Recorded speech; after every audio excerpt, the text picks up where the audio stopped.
దేవుని పరిశుద్ధ నామానికి మహిమ కలుగునుగాక. హల్లెలూయా. మంచిది.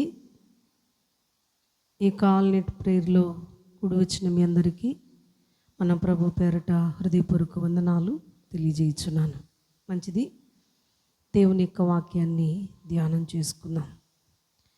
యాకోబు రాసిన పత్రిక 5వ అధ్యాయము 16వ వచనాన్ని ధ్యానం చేసుకుందాం.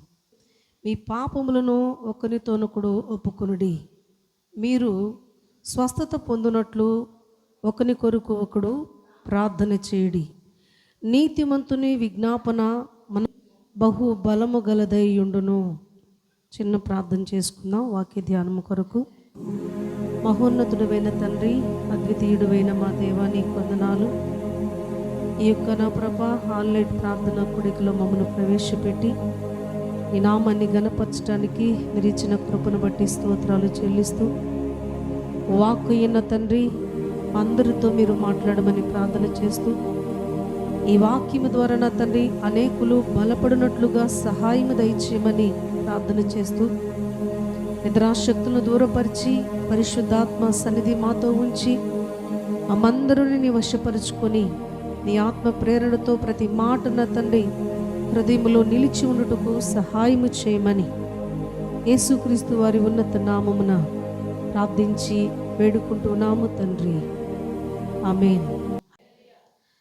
ప్రభునందు ప్రియమైన దేవుని బిడ్డలారా, దేవుని యొక్క వాక్యంలో మనం చూడగలిగినట్లయితే ఇక్కడ ప్రార్థన గురించి మనం ధ్యానం చేసుకుంటూ ఉన్నాం.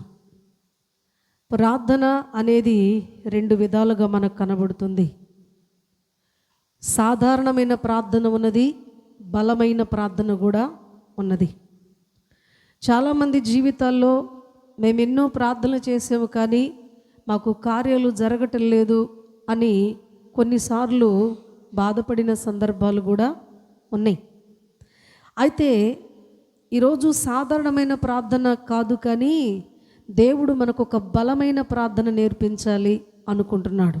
అందుకనే యాకోబు రాసిన పత్రికలో మనం చదువుకున్నాం కదా, నీతిమంతుని విజ్ఞాపన మనఃపూర్వకమైనదై అది బహుబలము గలదిగా ఉండాలి, అలాంటి ప్రార్థన మీరు చేయాలి అనేది దేవుని యొక్క సన్నిధిలో మనము నేర్చుకోవాలి.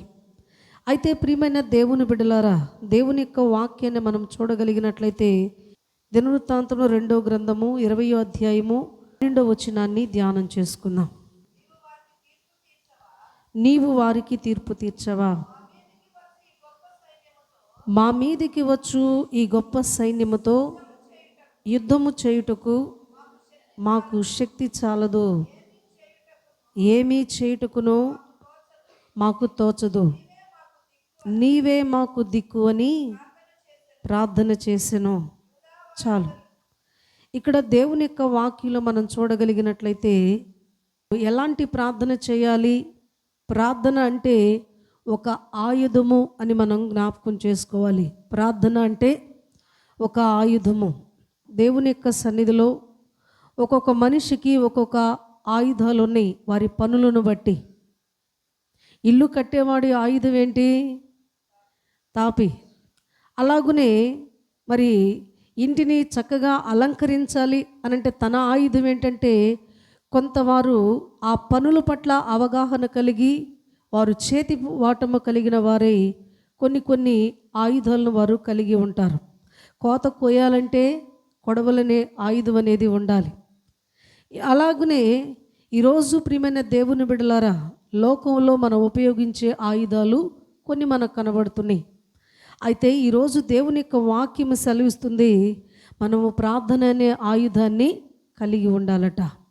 ప్రార్థన అనే ఆయుధం మనము కలిగి ఉంటే ఇక్కడ ఎవరు మనకు జ్ఞాపకానికి తీసుకుని వస్తున్నాడు పరిశుద్ధాత్ముడు అంటే, అమోరీలంట ఇశ్రాయేలులకు శత్రువులుగా ఉన్నప్పుడు వారితో యుద్ధము చేసి ఇక గెలవటానికి వీళ్ళందరికీ వీళ్ళు వెళ్ళిపోయి, మేము శక్తివంతులము, మేము చాలామంది ఉన్నాము, ఆ శత్రువులు మేము జయిస్తాము అని వాళ్ళ యొక్క సొంత శక్తి మీద ఆధారపడకుండా వారు చేసిన పనేంటి అనంటే దేవునిని వేడుకున్నారంట. యోధావారును ఇశ్రాయేలు ప్రజలందరూ కలిసి ఆయన సన్నిధిలో కొంతమంది సమకూడి మనఃపూర్వకముగా దేవుని యొద్దకు వచ్చి, అయ్యా, శత్రుశేషము మా మీదకు తరుముకుంటూ వస్తూ ఉన్నారు. ఈ యొక్క యుద్ధము మేము జరిగించాలంటే మా బలము కాదు, మా శక్తి కాదు, మా జ్ఞానము ఎంతకన్నా పని చేయదు. కానీ మేము మనస్ఫూర్తిగా నీ సన్నిధిలో మేము వేడుకుంటున్నాము. మాకు శక్తి కావాలి, మాకు బలము కావాలి, దయచేయమని వారు వేడుకున్నప్పుడు ప్రియమైన దేవుని బిడ్డలారా, ఆ క్రింద వచనాల్లో మనం చదువుకుంటూ ఉంటుంది. ఆయన అంటాడు కదా, యుద్ధము మీరు కాదు చేసేది నేనే అంటాడు. సాక్షాత్ ఇప్పుడు దేవుడే యుద్ధము చేయటానికి పూనుకున్నాడు అనంటే వారు కలిగి ఉన్నది విజయమే తప్ప అపజయం అనేది ఉండదని మనము జ్ఞాపకం చేసుకోవాలి. మరి సర్వశక్తుడైన దేవుణ్ణి వారు కదిలించగలిగారు. అలాగనే వారికున్న సమస్యను దేవుడికి వ్యక్తపరచగలిగారు. కాబట్టే వారు ప్రియమైన దేవుని బిడ్డలారా ఏం చేయాల్సి వచ్చింది? మరి సైన్యాన్ని తరిమి కొట్టాలి అనంటే వారు కలిగి ఉన్న ఆయుధం ఏంటయ్యా అంటే ప్రార్థన. ప్రార్థన అనే ఆయుధం ఎప్పుడైతే వారు కలిగి ఉన్నారో అక్కడ సాక్షాత్తు దేవుడే వారి పక్షాన విజయాన్ని ఇచ్చినట్లుగా మనం చూస్తూ ఉంటున్నాం.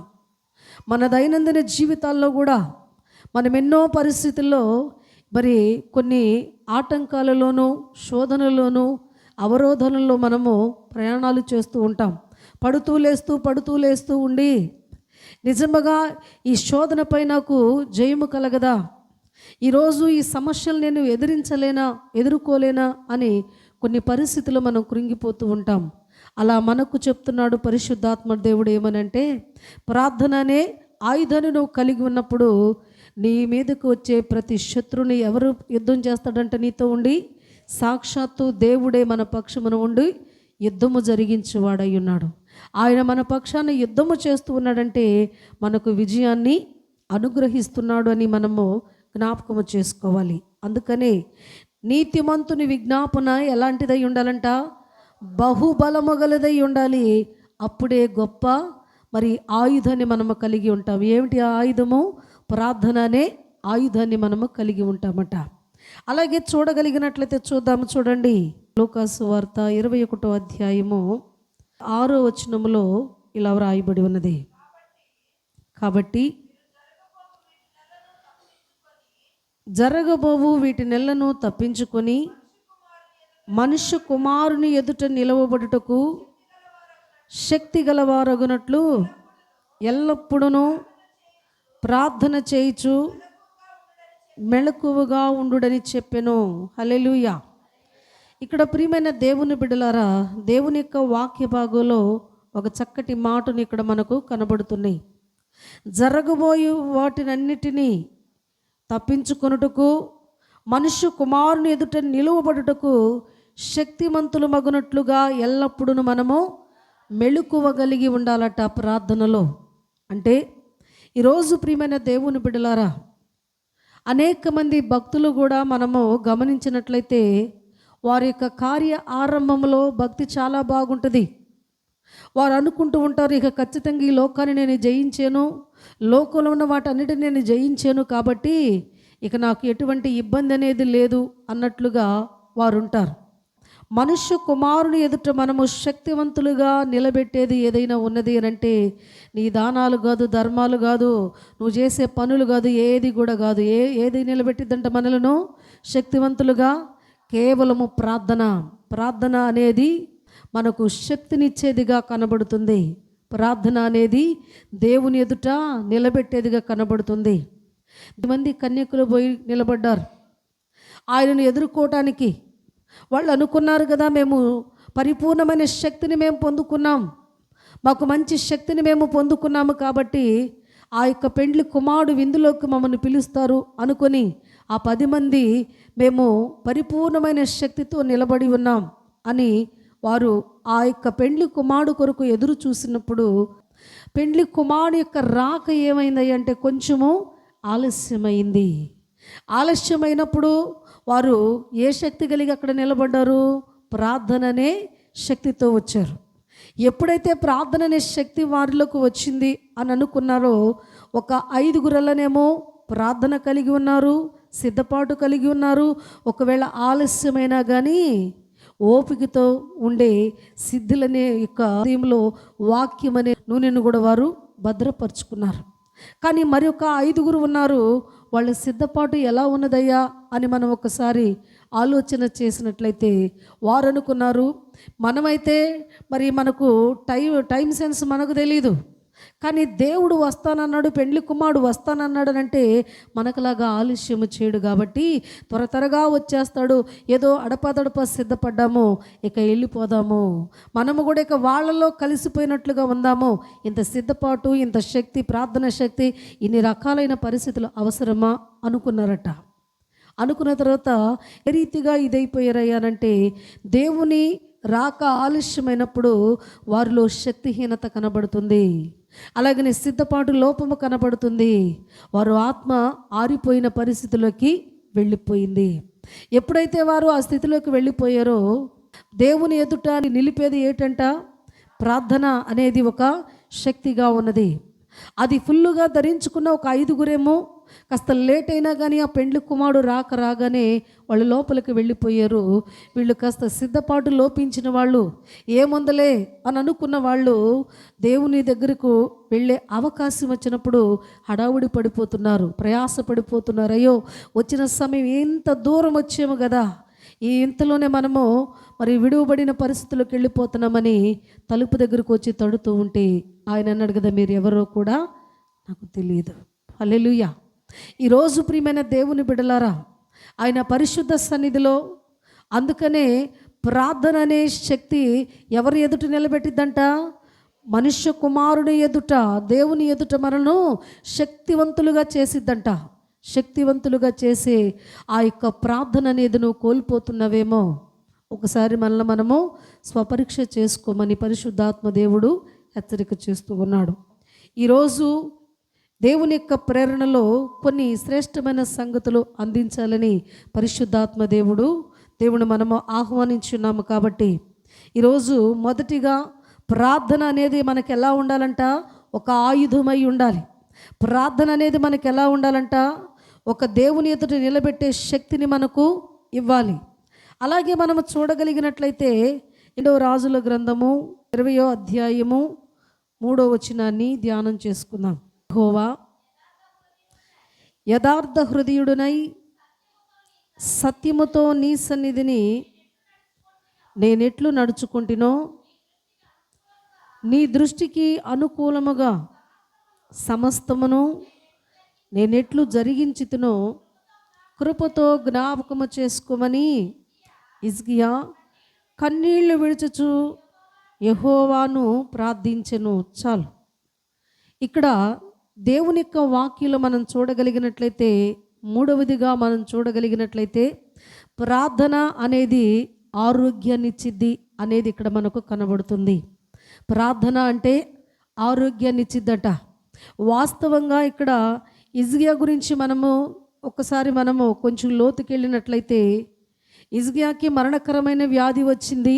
తను మంచానికే పరిమితం అయిపోయాడు, ఇక లేవలేడు, ఎట్టి పరిస్థితుల్లో కదలలేని స్థితిలో అతనికి దేవుని దగ్గర నుంచి ఒక జడ్జిమెంట్ అనేది వచ్చేసింది. అందుకనే యెషయా అనే వ్యక్తిని ఇక్కడ హిజ్కియా దగ్గరికి పంపిస్తాడు. ఇక హిజ్కియా మరణకాలము సమీపించింది, ఇక అతడు బ్రతకడని చెప్పు, తన ఇంటిని చక్కబెట్టుకోమను అని వర్తమానము దేవుని చేత, దేవుని యొక్క ప్రేరణలో యెషయా అనే వ్యక్తి ఈ హిజ్కియా దగ్గరికి వచ్చి చెప్తాడు. చెప్పినప్పుడు ఆ యొక్క చెప్పేసేసి ఆ వ్యక్తి తన నడిమించాల దాటి వెళ్ళేలోపే ఇక్కడ హిజ్కియా చేసిన పనేంటో తెలుసా? లేచి మోకరించలేని స్థితి, అలాగనే గుండెలు బాదుకోలేని పరిస్థితి, అతడు మంచానికే పరిమితం అయిపోయిన ఆ పరిస్థితిలో కూడా అతడు చేసిన పని ఏంటయ్యా అనంటే, గోడ తట్టంట తన ముఖము తిప్పుకొని కన్నీళ్లు కారుస్తున్నాడంట. ఎప్పుడైతే ఈ మాట తెలిసిందో ఇక వెంటనే జీవము కలిగిన దేవునికి ప్రార్థన చేయటం మొదలుపెట్టాడంట. దేవా, నేను ఎన్నో రకాలైన రాజవైద్యాలు చేయించా, నాకున్న ఈ బలహీనతను బట్టి ఏ పరిస్థితిలో కూడా నాకు స్వస్థత అనేది నాకు కలగలేదు. అయితే ఈరోజు నీ సన్నిధిలో నేనున్న ఈ బలహీనతను బట్టి ఒకవేళ నా దినములు పూర్తయిపోయి అని చెప్పావు, అయితే నాకు బ్రతకాలని ఆశగా ఉంది. నీ చిత్తమైతే, నీకు ఇష్టమైతే నీ సన్నిధిలో నేను ఎలా ప్రవర్తించానో ఒకసారి జ్ఞాపకము చేసుకోయా. నేను ఎలా నడుచుకున్నానో జ్ఞాపకము చేసుకో. నీ కొరకు నేను ఏ ఏ కార్యాలు ఆసక్తితో జరిగించానో కృపతో జ్ఞాపకము చేసుకోయా అని గోడ తట్టు తన ముఖమును చూపించి కన్నీళ్లు విడుచుచు ప్రభువును వేడుకున్నాడట. ఎంత గొప్ప అద్భుతము అక్కడ జరిగింది అనంటే, ఆ చెప్పిన వ్యక్తి తన యొక్క గృహాన్ని దాటి వెళ్ళకు మునిపే మరలా దేవుని యొక్క వాక్కు ఇక్కడ యెషయాకు ప్రత్యక్షమై అంటున్నాడు, హిజ్కియా కన్నీళ్లు విడుచుట నేను చూశాను, కాబట్టి నువ్వు మళ్ళీ వెనక్కి తిరిగి వెళ్ళాలి. నువ్వు మరలా వెనక్కి తిరిగి వెళ్ళి హిజ్కియాతో నువ్వు మాట్లాడు. ఎంతగానో ఏడుస్తున్నాడు, ఎంతగానో రోదన చేస్తున్నాడు. ఏమని మాట్లాడమని చెప్తున్నాడంటే, 15 సంవత్సరముల ఆయుష్ దేవుడు నీకు ఇచ్చాడని చెప్పు. మనకే ఒకవేళ ఏదైనా ఒక పరిస్థితి కలిగిందనుకో, డాక్టర్ గారి దగ్గరికి మనం వెళ్ళాం. డాక్టర్ గారి దగ్గరికి వెళ్ళినప్పుడు ఆ వ్యక్తి హార్ట్ అటాక్ ఉందమ్మా నీకని చెప్పాడు అనుకో, మనం ఏమని నమ్ముతామో, ఇక అయిపోయింది నా పని, ఎవరెవరికి డబ్బులు ఇచ్చానో ఆ మొత్తం పిల్లలకు చెప్పుకోవటం, కుటుంబాన్ని సరి చేసుకోవటం, జాగ్రత్తగా ఉండండి నాయన అని బాధ్యతలు అప్పచెప్పుకోవటము. ఇక వీళ్ళు ఏం చేస్తారంటే మరణాన్ని ఆపేక్షిస్తూ ఉంటారు. ఏ టైంలో చచ్చిపోతానో తెలీదు, ఏ దిక్కు నుంచి వచ్చిందో తెలీదు అన్నట్లుగా వాళ్ళ మైండ్ అలా ఎట్లా అయిపోతుందంటే ఆ డాక్టర్ చెప్పిన మాటకు ఫిక్స్ అయిపోతారు. కానీ ఇప్పుడు ఏం చెప్తున్నాడో తెలుసా, నీ జీవితం అనేది నీ చేయి దాటిపోయి ఉండవచ్చును, కానీ దేవుని చేతిలో భద్రంగా ఉన్నదట. నిన్ను స్వస్థపరిచే దేవుడు ఆయన నీకున్నాడు. అందుకనే ప్రియమైన దేవుని బిడ్డలారా, దేవుని యొక్క వాక్యం ఏమని సెలవిస్తుందనంటే, నువ్వు ప్రార్థన చేస్తే గొప్ప కార్యాన్ని నీవు చూడగలుగుతావు. హిజ్కియా ఆ దినాన కన్నీరు కార్చి ప్రార్థన చేసినప్పుడు తన ఇల్లు దాటి వెళ్ళక మునిపే 15 సంవత్సరముల ఆయుష్ పొందుకున్నాడంటే ఎంత గొప్ప ధన్యత చూడండి. అందుకనే నువ్వు ప్రార్థన చేసినప్పుడు ఏం కలుగుతుందంట, మనకు ఆరోగ్యం వస్తుందట. ఈరోజు ప్రియమైన దేవుని బిడ్డలారా, మీ అందరి ముందు నేను కూడా ఒక నిలువెత్తు సాక్ష్యమనే మీ అందరికి కూడా తెలిసే ఉంది. ఎందుకనంటే గతంలో నేను కూడా కడుపులో గడ్డతో బాధపడుచున్నా. పరిస్థితి ఎలా ఉన్నది అనంటే, నా తండ్రి చనిపోయిన ఆ యొక్క దినాలు, నా తల్లి కోమాలో ఉన్న పరిస్థితి, అలాగే దైవజనుడును పోగొట్టుకున్న పరిస్థితిలో నేనున్నాను. ఈరోజు నా అనుకున్న వాళ్ళందరూ కూడా వాళ్ళు ఈ భూమి మీద లేని పరిస్థితిలో, నా తండ్రి చనిపోయాడు, తర్వాత పాస్టర్ గారు చనిపోయాడు, నా తల్లి ఏమో మంచులో ఉంది, 3 మగబిడ్డలు, వాళ్ళకి నేను ఏమని చెప్పుకోవాలి, ఎక్కడికి తీసుకెళ్ళమని అనాలి, ఏమి తోసని పరిస్థితి. ఇలాంటి నిస్సహాయమైన స్థితిలో నేను హాస్పిటల్కి వెళ్ళి దేవుని యొక్క సన్నిధిలో వాళ్ళు డాక్టర్ గారు స్కానింగ్ రాసినప్పుడు నా మనసులో ఒక ప్రార్థన నాకు జరుగుతూ ఉన్నది. నా అంతరంగంలో నేను ప్రార్థన చేసుకుంటూ ఉన్న, దేవా, ఈరోజు డాక్టర్ గారు ఏ మాట చెబుతాడో ఆ మాట మీద నా నమ్మకం ఉంచొద్దు. నీ మీద నేను ఆధారపడి ఉన్నాను, నీ కృపలో నేను ఆధారపడి ఉన్నాను. గతంలో కూడా నేను ఎంతో దెబ్బతిని ఉన్నాను. మరలా ఆపరేషన్ చేయించుకోవాలంటే నా వల్ల కాని పరిస్థితి అది. ఒకవేళ ఈ గడ్డ నా మరణం కొరకు వస్తే నువ్వు తీసేసుకో నన్ను, లేకపోతే నన్ను పరిపూర్ణమైన స్వస్థతకు నన్ను తీసుకునిరా, నాకంటూ ఒక సాక్ష్యాన్ని ఇవ్వు ప్రభు అని ఆయన సన్నిధిలో నేను రోదించి ఏడ్చి కన్నీరు కార్చి ప్రార్థన చేశా. స్కానింగ్కి వెళ్ళాను. అక్కడ స్కానింగ్ తీసే వ్యక్తి తను చెప్తూ ఉన్నది, గడ్డ సైజు ఎంత ఉంది, అలాగని ఇది పగిలిపోవడానికి చాలా టైము మించిపోయింది, అలాగనే కొన్ని వాళ్ళు కొనాల్సిన వల్ల కూడా చెబుతూ రాస్తూ ఉన్నారు. అయితే స్కానింగ్ చేస్తూ ఉంటే నేను సహకరించలేకపోతున్నాను, అంత భయంకరమైన బాధ నాకు కలుగుతుంది. అలాంటి పరిస్థితిలో ఈమె సరిగా సహకరించలేకపోతుందనని ఒకసారి స్కానింగ్ ఆపి వాష్రూమ్కి వెళ్ళరమ్మని చెప్పారు.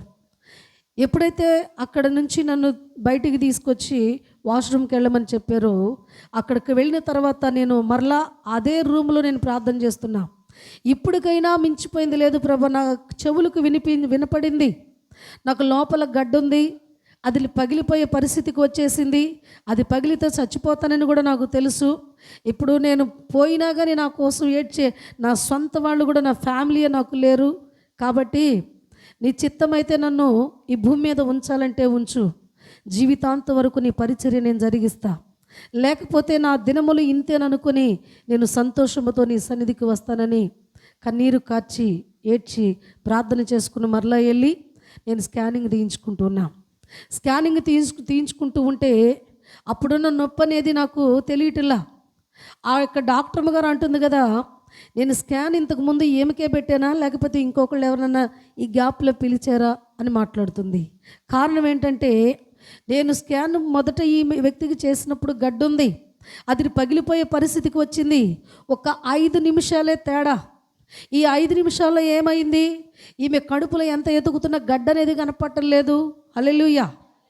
ఈ గడ్డ ఏమైపోయింది అని ప్రియమైన దేవుని బిడ్డలారా ఆశ్చర్యానికి గురయ్యి 1కి 2, 3 సార్లు ఆలోచన చేసి, నీ పేరేంటి, నీది ఏ ఊరు, ఎక్కడి నుంచి వచ్చావు, ఇంతకుముందు నువ్వు చేయించుకున్నావు కదా స్కానింగు, మధ్యలో నీకేనా ఆపిందనని వాళ్ళు ఎంత క్లారిటీ తీసుకున్నా కానీ వాళ్ళకి ఆశ్చర్యం కలుగుతా ఆమంటుంది కదా, ఏం జరిగిందో అర్థం కావట్లేదు, ఇంతకు ముందే మనం రాసుకున్నాం కదా, ఈ క్షణంలో ఏమైపోయింది, ఆశ్చర్యంగా ఉంది అని అంది. ఈరోజు ప్రియమైన దేవుని బిడ్డలారా, ప్రార్థన, పరిపూర్ణమైన ప్రార్థన మనలో ఉంటే ఆయన ఏమిస్తాడంటే మనకు ఆరోగ్యాన్ని ఇస్తాడు. అందుకంటాడు, నమ్ముట నీ వలనైతే నమ్మువానికి సమస్తము కూడా సాధ్యమే. ఈరోజు డాక్టర్ల చేయి దాటిపోవచ్చు కానీ పరమ డాక్టర్ చేతిలో మనము భద్రంగానే ఉన్నాం. ఆఖరి దాకా నువ్వు వెళ్ళిపోయినా సరే, నువ్వు కొన ఊపిరితో ఉన్నప్పుడు ప్రభువా నాకు బ్రతకాలని ఆశగా ఉందయ్యా, ఈ రోగాన్ని నేను చూడలేదు, నన్ను స్వస్థపరిచే దేవుడు నీవయ్యా అని ఎప్పుడైతే మనం మొర పెట్టుకుంటామో నిశ్చయముగా దేవుడు మన మొర ఆలకిస్తూ ఉంటాడట. అందుకనే ప్రియమైన దేవుని బిడ్డలారా, ఆనాడు హిజ్కియా మరణం అయిపోతున్నావు, ఇక నీ ఇంటిని చక్కబెట్టుకొని దేవుడు చెప్తే హిజ్కియా ప్రార్థన చేస్తుండయ్యా నాకు బతకాలని ఆశగా ఉంది, నన్ను బతికించవా అన్నాడట. అలాగనే నా జీవితంలో కూడా దేవుడు చేసిన ఒక గొప్ప కార్యం ఏంటంటే, మరి నేను నా యొక్క ఫ్యామిలీని నేను లాస్ అయిపోయినా కానీ, ఒంటరిగా మిగిలి ఉన్నా కానీ, ఏనాడు నా నోటితో నేను దూషించిన వ్యక్తిని కాదు. ఎన్ని శ్రమలైనా, ఎన్ని బాధలైనా, ఎన్ని పరిస్థితులు నాకు ఎదురైనా కానీ ఓపికతో బ్రతికున్నంత వరకు నీ సాక్షిగా పూదిగంత నివాసులకు నీ వార్తను ప్రకటించే స్థితిలో నన్ను ఉంచయ్యా, నాకు ఆయుష్ నిమ్మని మనస్ఫూర్తిగా దేవుని వైపు తిరిగినప్పుడు క్షణాల్లో నాకున్న ఆ బలహీనతను తొలగించి పరిపూర్ణమైన స్వస్థతనిచ్చాడు. మరలా వెళ్ళి టెస్టులు చేయించుకుంటే ఇలాంటి గడ్డ అనేది లేదని దేవుడు మంచి రిపోర్ట్ ఇచ్చాడు. హల్లెలూయా, హల్లెలూయా. అందుకనే ప్రియమైన దేవుని బిడ్డలారా, ప్రార్థన అనేది మనకేమిచ్చిద్దంట, ఆరోగ్యాన్ని కలుగు చేసిద్ది. అంత గొప్ప ప్రార్థనను మనము ఈ యొక్క పరిస్థితులు, ఎన్ని పరిస్థితులు కూడా మనము విడిచిపెట్టకూడదనేది మనకు అర్థమవుతూ ఉంది. అలాగే 4వది మనం చూడగలిగినట్లయితే చూద్దాం. చూడండి, లూకాసు వార్త 2వ అధ్యాయము చూద్దాం. 36 వచనాన్ని ధ్యానం చేసుకుందాం. 2:36.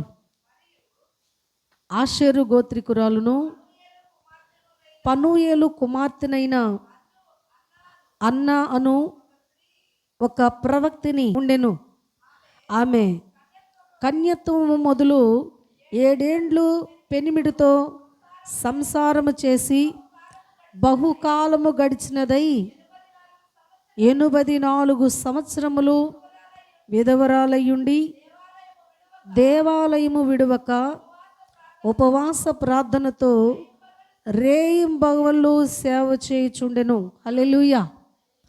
ఇక్కడ ప్రియమైన దేవుని బిడ్డలారా, దేవుని యొక్క వాక్యలో మనం చూడగలిగినట్లయితే ప్రార్థన అనేది దేవుని మీద ఆధారపడేటట్లు చేసిద్దట. ప్రార్థన అనేది దేవుని మీద ఆధారపడేటట్లు చేసిద్ది.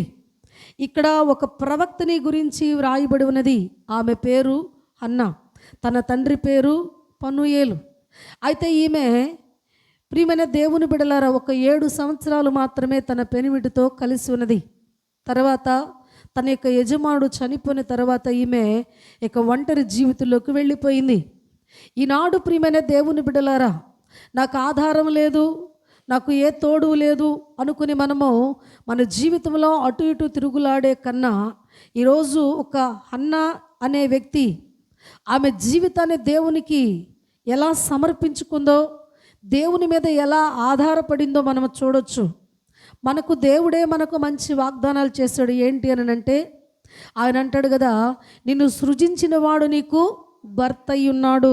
అంటే నీ ప్రతి బాధను ఆయన భరించడానికి సిద్ధంగా ఉన్నానని తెలియపరిచాడు. అలాగనే ఆయన అంటున్నాడు కదా, నేను విధవరాలికి న్యాయకర్తని అని అన్నాడు. నీ మీదకి ఎవరైనా వస్తే నేను చర్య తీసుకుని వారిని ఒక వైనం చేస్తాను అన్నాడు.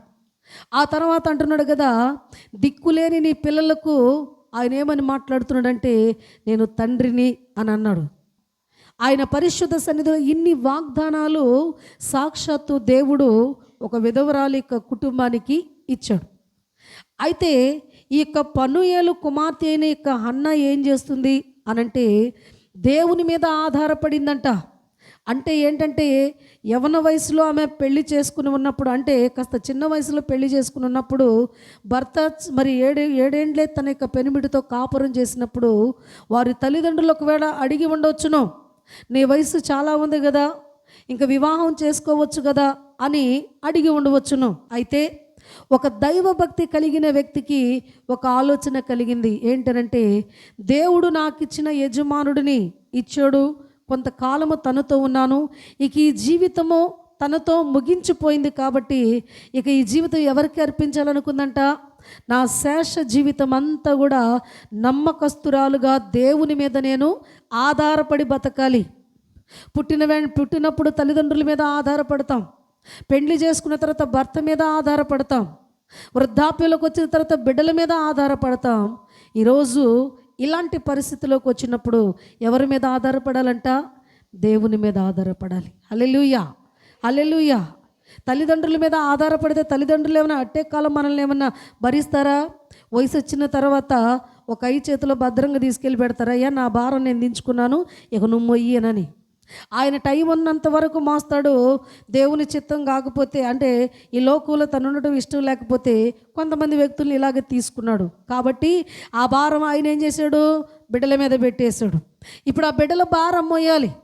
ఈరోజు అనేక మంది తల్లిదండ్రులు, మరి ప్రియమైన దేవుని బిడ్డలారా, ఎంతో చక్కగా వారి యొక్క కుటుంబంలో బిడ్డలను పెంచుకుంటే ఈరోజు దుర్మార్గులైపోయి తల్లిదండ్రులకు పట్టెడు అన్నం పెట్టలేక ఎక్కడ తీసుకొచ్చి వదులుతున్నారు, బస్ స్టాండింగ్లో తీసుకొచ్చి వదలటం, తర్వాత కోడళ్ళు భయంకరంగా శిక్షించటమో హింసించటమో, ఇలాంటి దారుణాలన్నీ కూడా మనము చూస్తూనే ఉంటున్నాం.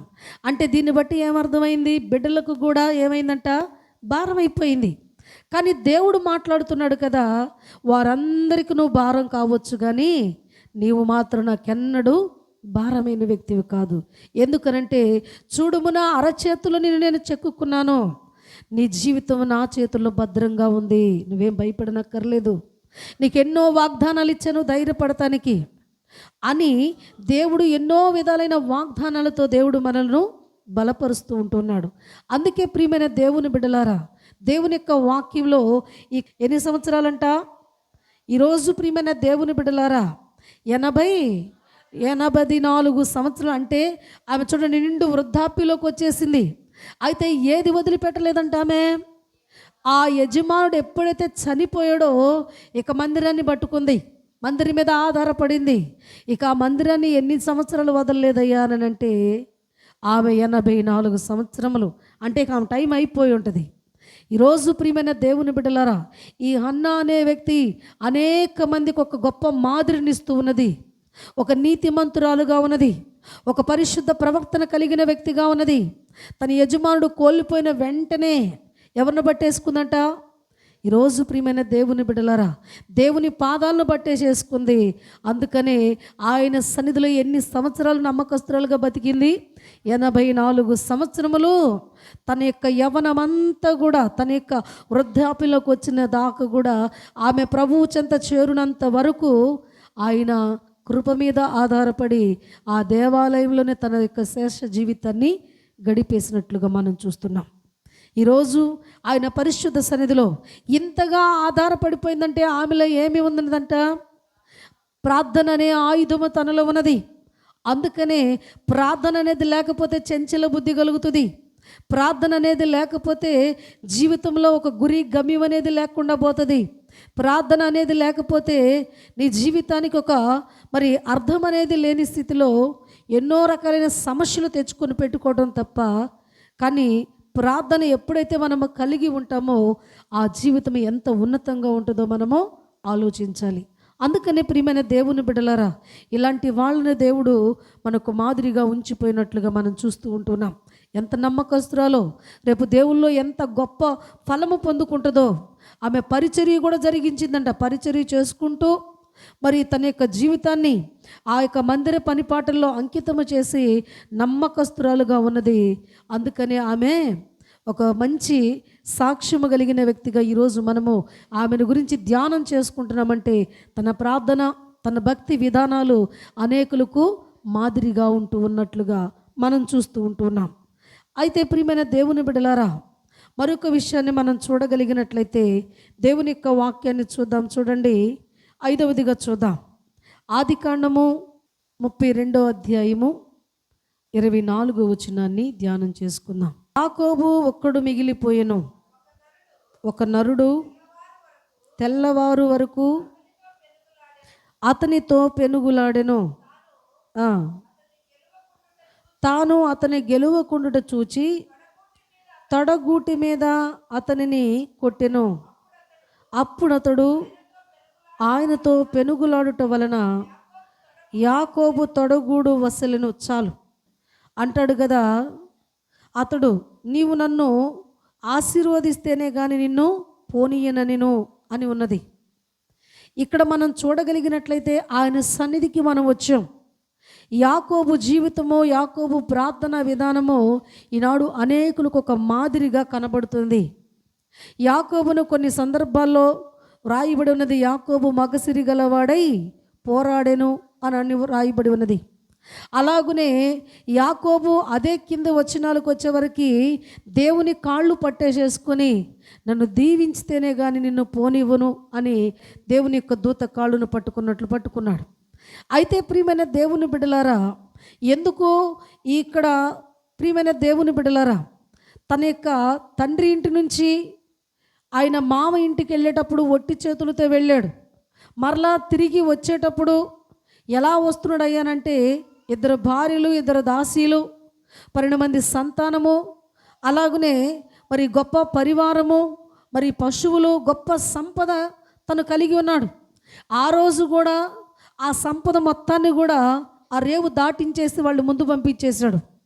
ఇక ఆయన వెళదాము అనేలోపు దేవుని సన్నిధిలో దేవుని దూత తనకు కనబడినప్పుడు ఇక ఆగిపోయాడు.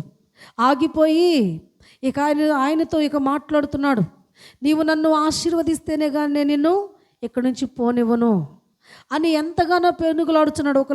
ఏ యొక్క నడిజాములోనో ఎప్పుడు అక్కడ ప్రభువుని కలుసుకున్నాడో కానీ ఆయన ఎల్లనివ్వు అన్న మాట మాత్రం తెల్లవారుచున్నది, ఇక నన్ను వెళ్ళనివ్వు అన్న మాట వినబడిందంటే ఈ రాత్రంతా కూడా ఏం చేస్తున్నాడంటే ఆయన పోరాడుతున్నాడు. దేనికోసం పోరాడుతున్నాడు? డబ్బు కావాలని పోరాడుతున్నాడా, లేదనంటే ఇంకా గొప్ప పదవులు కావాలని పోరాడుతున్నాడంటే ఏమంటున్నాడో తెలుసా? ఇచ్చిన బిడ్డలైనా, భార్య అయినా, అలాగనే సమస్త వైభవైనా నీ ఆశీర్వాదం ఉంటేనే నిలిచి ఉంటుంది, నీ దీవుని ఉంటేనే అది స్థిరముగా ఉంటుంది ప్రభువా. కాబట్టి నా అన్నను మోసగించిన ఆ పరిస్థితి నాకున్నది. కాబట్టి ఈరోజు నేను ధైర్యం చేసి వెళ్ళాలి అని అంటే నీ దీవెన నాకు కావాలి. ఏమో ఒకవేళ నీ సన్నిధిలో నేను ప్రార్థన చేయకుండా నా సొంతగా నేను వెళ్ళాననుకో, నా అన్న ఎంతమందిని తీసుకొచ్చి నన్ను చంపడానికి ప్లాన్ చేశాడో నాకు తెలియదు.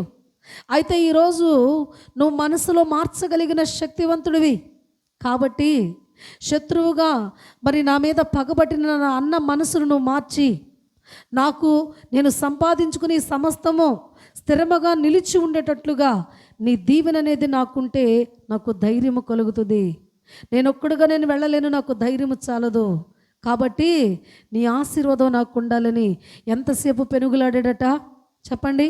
ఎంతసేపు పెనుగులాడాడంటే తెల్లవారు వరకు అయినా పెనుగులాడుతూనే ఉంటున్నాడు. ఈరోజు ప్రియమైన దేవుని బిడ్డలారా, పెనుగులాడుట వలన తనకు ఆ రోజు ఏమన్నా వ్యర్థమైందా? యాకోబుకి అయ్యో టైం అంతా వేస్ట్ అయిపోయిందే, నాకేం మేలు జరగలేదే అనేమన్నా అక్కడేమన్నా వ్రాయబడి ఉన్నదా? నిశ్చయముగా తన పేరు మార్చబడి తను నిశ్చయమైన ఆశీర్వాదాన్ని పొందుకున్నట్లుగా మనం చూస్తూ ఉంటున్నాం. అంటే ఆయన సన్నిధిలో చేసిన ప్రార్థన అనేది మనకు దీవెననివ్వకుండా ఉండదు. ఈరోజు అందరూ నిద్రలో పోతూ ఉన్నారు, ఈరోజు నువ్వు మేల్కొని ఉన్నావు, కాబట్టి ఈరోజు నీ ప్రయాసను దేవుడు చూస్తాడు, నీ పరిస్థితిని దేవుడు చూస్తాడు, నీ ఆసక్తిని దేవుడు చూస్తాడు. కాబట్టి నువ్వు ఎలా ఆయన సన్నిధికి నువ్వు రావాలనంటే, ఖచ్చితంగా నిశ్చయమైన దీవెన నాకు కావాలి ప్రభా, కాబట్టి నీ సన్నిధిలో నా కుటుంబంలో పలానా లోటుపాట్లు ఉన్నాయి, నీ ఆశీర్వాదం నాకు కావాలి, కాబట్టి ఇదిగో నీ సన్నిధిలో నేను పెనుగులాడుతున్నా. అలాగే నా సమాజం మార్పు చెందాలి.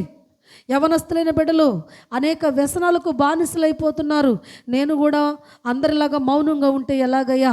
నువ్వు విజ్ఞాపన చేయమన్నావు కదా, కన్నీరు కార్చమన్నావు కదా, రోదన చేసే స్త్రీలను కనుగొని వారిని పిలవమన్నావు కదా. ఇదిగో నీ సన్నిధికి మేము వచ్చాము.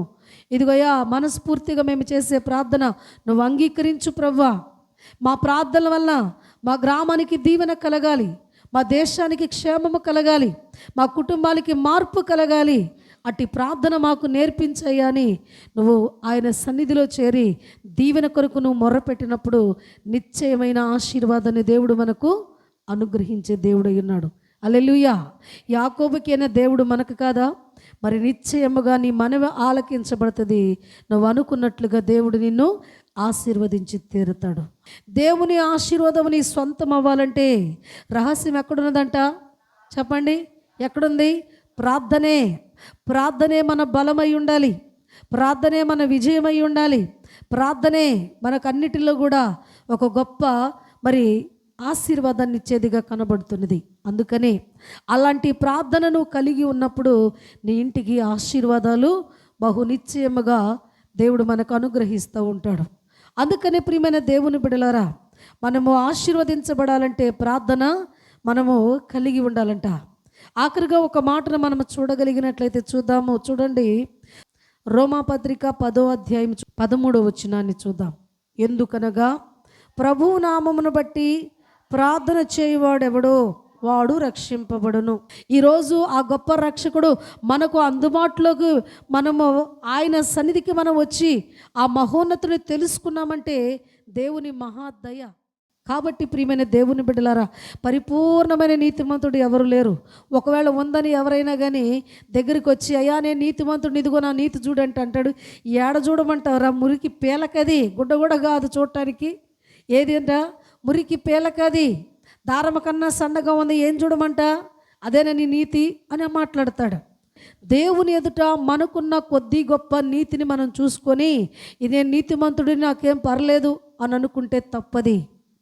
అందుకనే ఈరోజు ఆయన పరిశుద్ధ సన్నిధిలో ప్రియమైన దేవుని బిడ్డలారా, ఎవరైనా కానీ రక్షణ పొందాలి అని అంటే అతనిలో ఏముండాలంటే ఒక ఆశ ఉండాలి, ఒక ప్రార్థన ఉండాలి. వ్యసనపరుడు అయినా కానీ ఆ వ్యసనాల నుంచే నువ్వు దేవుడు గుర్తించు. మరి నిశ్చయముగా దేవుడు నిన్ను ఆ వ్యసనాల నుంచి విడిపించి నిన్ను క్రీస్తులో బలపరిచి తన రాజ్యము కొరకు వాడుకునే దేవుడై ఉంటూ ఉన్నాడు. కాబట్టి ప్రియమైన దేవుని బిడ్డలారా, అందుకనే ఈరోజైన పరిశుద్ధ సన్నిధిలో కొన్ని శ్రేష్టమైన ప్రార్థనలు ఈ దినవన పరిశుద్ధాత్మ ప్రేరణతో దేవుడు మనకు అందించి ఉన్నాడు. అందుకనే ఈ ప్రార్థనలన్నీ మనము నేర్చుకోవాలి. ఈ ప్రార్థనలో ఉన్న ఆ గొప్ప కార్యాలన్నీ మనకు జరగాలంటే మొదట మనం ఎలాంటి ప్రార్థన మొదలు పెట్టాలంట? నీతిమంతుని విజ్ఞాపన మనసు పూర్తిగా నువ్వు గనక ప్రార్థన చేస్తే ఆ ప్రార్థన ఏమవుతుందంట? చెప్పాలి. అది బహుబలము గలదిగా ఉండి గొప్ప కార్యాలు మన పట్ల జరిగిస్తూ ఉంటుంది. అలా జరిగించిన వారిని మనము కొందరిని జ్ఞాపకం చేసుకున్నాం. అందుకనే ఇశ్రాయేలీయులకు శత్రువులుగా అమ్మోరీలుంటే వాళ్ళు మందిని చూసుకొని ఎగబడలా. వాళ్ళు ఒక టైం ఆలోచన చేసి యూదావారు ఇశ్రాయేలు ప్రజలు వీళ్ళందరూ కూడా నాయకులందరూ కూడా కలిసి దేవునిని వేడుకున్నారంటయ్యా, ఈ భయంకరమైన ఈ శత్రు భయం నుంచి మేము విడిపించబడాలి, ఈ యుద్ధంలో మాకు విజయము కలగాలి, మాకు శక్తి చాలదు, మాకు భయం వేస్తున్నది, మేమేం చేయాలో మాకు తోసుబడి కావటం లేదయ్యా అని ప్రభువును వేడుకుంటూ ఉంటే ప్రభువు మాట్లాడుతున్నాడు. ఏమని తెలుసా? యుద్ధం మీరు కాదు చేసేది, నేను. ఎందుకని? మీ ప్రార్థనలు నేను ఆలకించాను కాబట్టి, మీరు మనసు పూర్తిగా ప్రార్థన చేశారు కాబట్టి ఆ ప్రార్థన బలమగలిగిదిగా నా సన్నిధికి చేరింది. మీ పక్షాన నేనే విజయాన్ని మీకు ఇవ్వబోతున్నాను, యుద్ధము నేను జరిగించబోతున్నాను అని చెప్పాడు. అంటే మన యొక్క ఆయుధం ఏమై ఉన్నదంట? ఇశ్రాయేలులో కొందరు తెలియపరిచాడు మనకు శత్రువు ఎదురైనప్పుడు దేనిని ఉపయోగించాలంట? ఆయుధాన్ని ఉపయోగించాలి. ఏది ఆ ఆయుధము? ప్రార్థననే ఆయుధమును పట్టుకున్నప్పుడు శత్రువు మన యొద్ద నుండి దేవుడే తరిమి వేస్తాడన్నది మనం చూస్తున్నాం. అలాగనే మనుష్య కుమారుని ఎదుట మనము శక్తి గలవారుగా ఉండాలంటే ఏం కావాలంటే మనకు చెప్పాలి, ఏం కావాలి? శక్తి గలవారు కావాలంటే ప్రార్థన మనలో ఉండాలి, సిద్ధపాటు మనలో ఉండాలి, నిర్లక్ష్యత మనలో ఉండకూడదు. అలా అనుకుని 10 మంది బయలుదేరారు. ఆ శక్తి ఎంతమందికి లోపించింది? ప్రార్థనా శక్తి 5గురు లోపించింది కాబట్టి అడ్రస్ లేకుండా వెళ్ళిపోయారు. 5గురిలో శక్తి కలిగి ఉన్నారు. ఆ మనుష్య కుమారుని ఎదుట వారు శక్తివంతులుగా నిలబడినప్పుడు ఆ పెండ్లి విందులోకి కొనిపోబడినట్లుగా మనం చూస్తూ ఉన్నాం. 3వ సందర్భాన్ని మనం చూస్తే ప్రార్థన అనేది మనకు ఆరోగ్యాన్ని కలుగు చేస్తుంది. ఎవరు ఈ ఆరోగ్యాన్ని పొందుకుంది? హిజ్కియా పొందుకున్నాడు. ఏ టైంలో పొందుకున్నాడు? ఆయన ఇంకా నువ్వు మరణం కాబోతున్నావు అనని ఆ రోజు లేదంటే ఆ పూటో తెలియదు కానీ చెప్పాడు, నువ్వు ఇక మరణకాలము నీకు వచ్చేసింది. దేవుడు చెప్పాడు, నీ ఇంటిని చక్కబెట్టేసుకో, త్వరగా చేసేసుకో. మధ్యాహ్నం చచ్చిపోతావో, రాత్రికి చచ్చిపోతావో, తెల్లవారుజాము చచ్చిపోతావో తెలియదు. అయితే నువ్వు మాత్రం ఏదన్నా ఉంటే ఈ లోపే నువ్వు హడావుడిగా చేసేసుకో. ఆ దేవుని దగ్గర నుంచి ఒక వాక్కు వచ్చినప్పుడు ఎంత విశ్వాసంతో ప్రార్థన చేసాడు తెలుసా? అయ్యా, నీ సన్నిధిలో నేను ఎలా ఉన్నానో జ్ఞాపకం చేసుకో. ఒక్కొక్కసారి మనము చేసే దేవుని సన్నిధిలో కొన్ని కార్యాలు మనకు కొన్ని బలహీనతల నుంచి, కొన్ని ఉగ్రతల నుంచి తప్పించబడుతూ ఉంటాయి అనటానికి హిజ్కియా యొక్క లైఫ్ మనకు ఒక ఉదాహరణగా కనబడుతున్నది. అందుకే ప్రియమైన దేవుని బిడ్డలారా, ప్రార్థన అనే ఆయుధం మనలో ఉంటే మనకు ఆరోగ్యము కలుగుతుంది. ఆనాడు హిజ్కియా కలిగింది, ఈనాడు సాక్షాత్తు నన్ను కూడా మీ ఎదుట దేవుడు సజీవ సాక్షిగా నిలబెట్టాడు. నాకు కూడా దేవుడు పరిపూర్ణమైన స్వస్థతనిచ్చినట్లుగా చూస్తూ ఉన్నాం. 4వది మనం చూడగలిగినట్లయితే మన యొక్క ఆయుధం ఏంటంట? మనం ప్రార్థన అనే ఆయుధం ఉంటే ఆయన మీద మనం ఆధారపడటం నేర్చుకుంటాం. మనుషులను చూడటం లేదు, మనుషులను పట్టించుకోవటం లేదు, మనుషుల మీద వ్యతిరేకమైన భావము కలిగి ఉన్నారని ఒక మనుష్య మాత్రంగా మనం ఆలోచన చేసి దేవుణ్ణి పక్కన పెట్టేస్తే బతుకంతా కన్నీరే అయిపోతుంది. ఇక ఏడవటానికి కంట్లో కన్నీరు కూడా ఉంటుందో ఉండదో తెలియదు.